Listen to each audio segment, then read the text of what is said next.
Hello everybody, welcome back to my Call of Duty Ghosts Veteran difficulty walkthrough. This is part 14. This is when we are in Las Vegas, Nevada.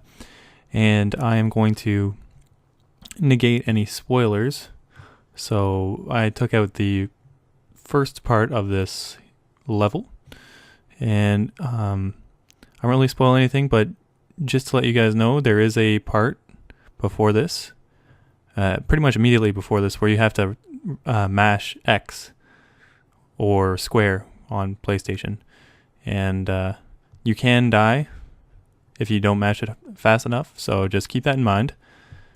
And alright, so we just got saved by our ghost buddy Keegan, and we have to go meet up with him now. So this part coming up, when you walk through the doors, you can definitely get killed. So what I would recommend, when I was picking these weapons, I hadn't played this level yet, but looking at those weapons right now, I would say get one of these sniper rifles and get a Remington R5.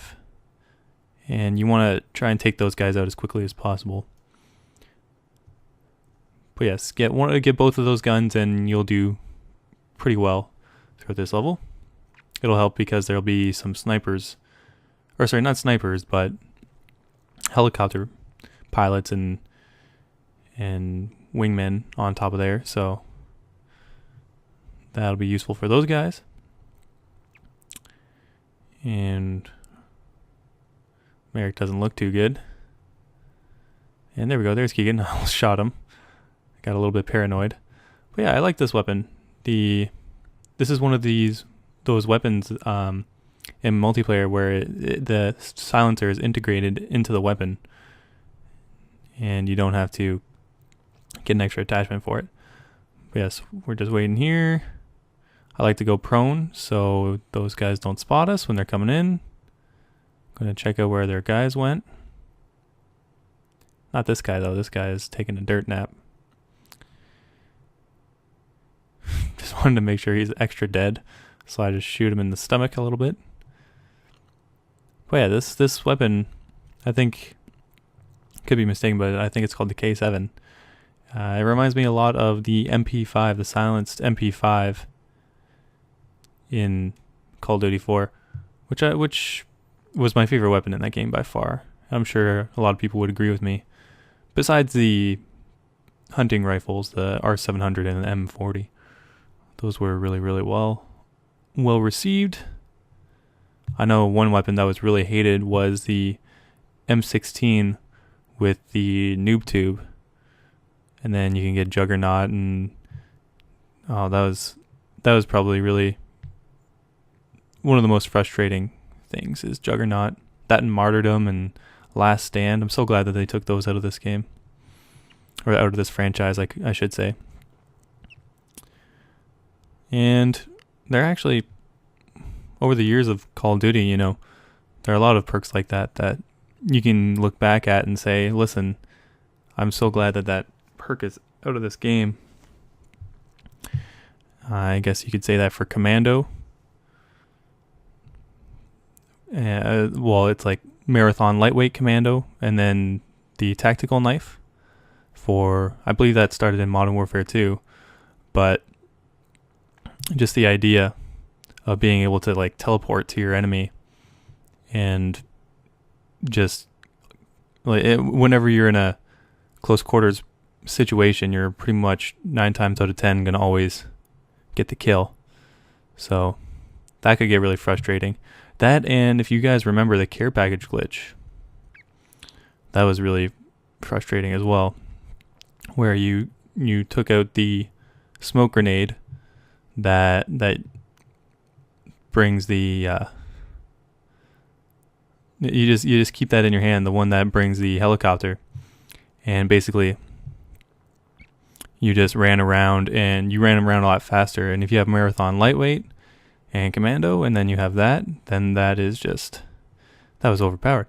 And also you could do, I remember, one-man army noob tubes, where there's this one-man army perk where you can change to different classes without dying. and then someone would just change to their own class over and over again. And that one had grenade launchers, and also they had danger close, so they did extra explosive damage. And I forget what the last one is, the last green perk that made that really, really annoying. But yeah, so people just had endless noob tubes that had a huge proximity. And I know that broke Modern Warfare 2 for a lot of people. Modern Warfare 2 was definitely one of those games where they should have had a beta for. They didn't think their process through and how it would affect the game's multiplayer. But to be honest, even with all its cons, that was still a really well received Call of Duty game, which I was kind of surprised. I enjoyed it, but those things just really frustrated me. And I'm sure they frustrate a lot of other people as well. I'm sure a lot of other people can relate and remember back to those Call of Duties. So I'm not talking about this level too much. It's pretty straightforward. You just want to hang back, and at the start of this area, you want to take out those snipers up at the top like you saw me do, and just chuck grenades down at them. You have the high ground, so you can just go prone, and anyone that walks up, just pop them. And be very patient. Simple stuff. But yeah, even going back to World at War, as far as overpowered exploits that people found for each Call of Duty game. And I'm sure there are some in this one. None that are really noticeable yet, which is good. But there are those people who just find out those really, really crazy, awesome classes, and then they just abuse it to no end, which kind of sucks. But yeah, I haven't found too much of that in this game yet. But in World at War, the one before Modern Warfare 2, this is the one that basically brought Nazi zombies to the table as an idea for an add-on, as it were, to the multiplayer and single player, the trifecta, you could say. And that's where the Spec Ops modes came in for the Modern Warfare series, and this Extinction game type for Ghosts. And this is basically, by the way, there's the Rourke file. But Extinction is basically the answer that Infinity Ward has to Treyarch's Zombies game type, and I have to say it is absolutely amazing. I would hate the campaign, not that I do. I would hate the campaign and the multiplayer and just despise them both, but I would still get the game just for this Extinction game type. It's that much fun. And I notice a lot in the newer zombie maps, especially in Black Ops 2, how convoluted all of the different maps we're getting, as far as getting Easter eggs and completing maps and stuff like that. I know for the first one you can complete, it was in Alcatraz, and you had to jump through all these hoops, and you had to click this 3 times and do this and go over here and turn this on and then run around and press these buttons. It was just getting so, like, I would have to say my favorite zombies map was in the very first one in World at War, where you're just in that small concentrated area and you could just see how long you last. And it was simple and it was to the point, and I'm sure a lot of people can disagree with me. And this is where Riley gets shot, so you have to pick him up. Anyways, but yeah, also for World at War, the multiplayer, I know that MP40s were extremely overpowered, like ridiculously. Just, I'm so surprised they didn't nerf that. Actually, I think they may have nerfed it, but they just didn't nerf it hard enough, I guess. Also, in some of the maps, there was tanks, and tanks just took way too long to blow up. But I definitely find over the years, Call of Duty has gotten a lot better as far as balancing their games, which is great. They don't have as many items that can really mess up people. I guess some of the kill streaks can get a little out of hand, but usually they won't cause you too much trouble, and there are usually counters for every single one.